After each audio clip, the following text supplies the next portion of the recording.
Pinevale was quite a school.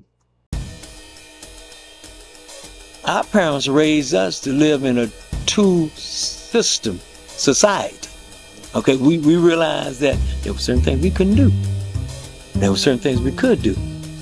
Certain places you didn't go and certain things that you didn't do because you knew what the consequences would be. Mama and Daddy did their best, their level best to shield us from as much of that as they could.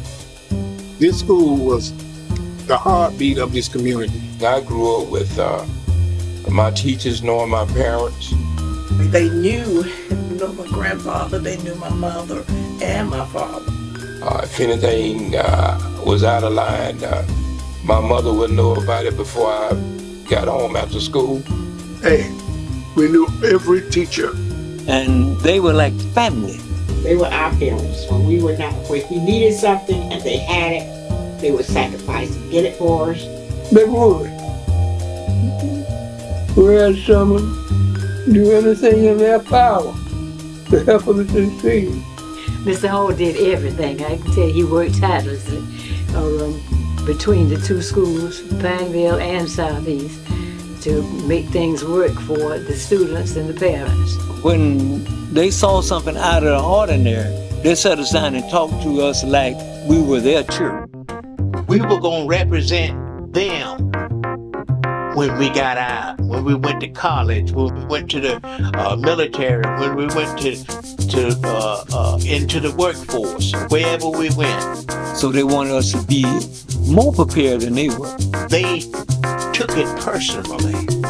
It was caring and compassion from the teachers, and they treated all the students that way. There was no option for us to fail. When you walked in Pinevale, you were the top of the line. You were the best of the best. That's how I got to understand what it takes a village was all about.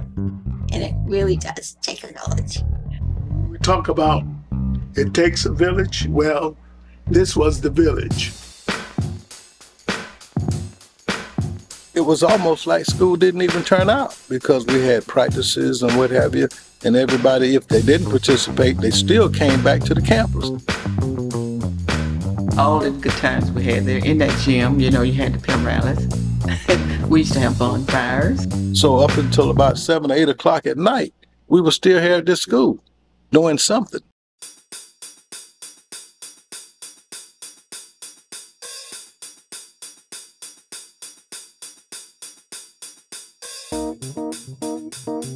The challenge was great for people to get here on time, even in the rain, because they had to walk. Walk 2.5 miles every day.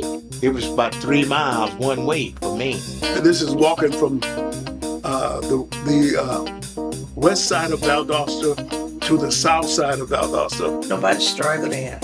Mr. Hall was standing right there at the front door.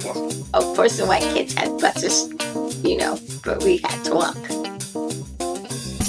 There was no equality, separate but equal. No. It was supposed to be separate but equal, but it wasn't. Separation part existed, but the equal part never existed. We wanted was for Pinevale to have the same thing that Valdosta had. That's all we wanted. We knew that the whites got the best of everything, and we had to take whatever we could get.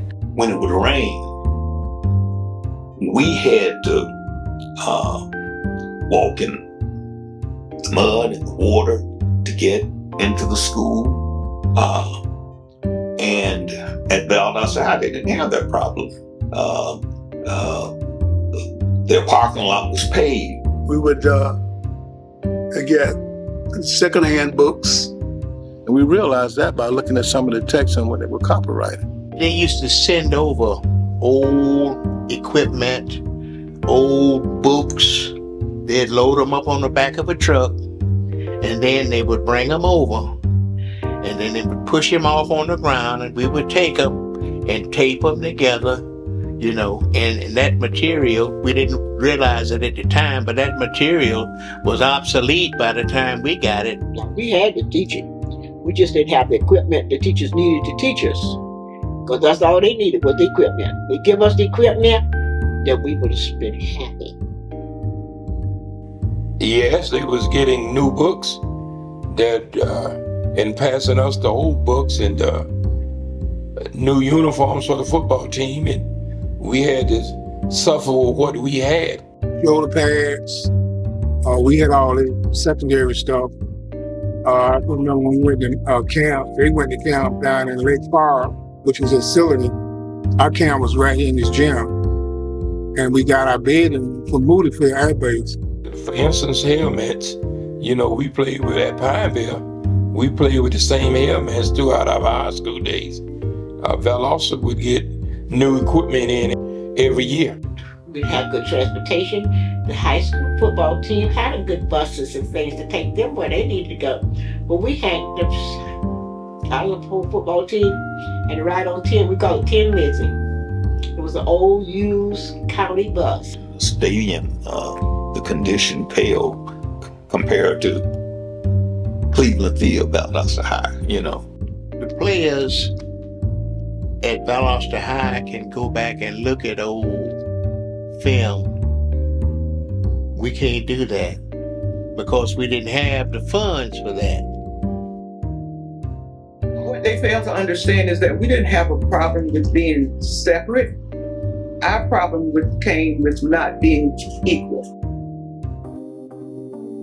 We had been told our junior year at Pinevale High that would be our last year there.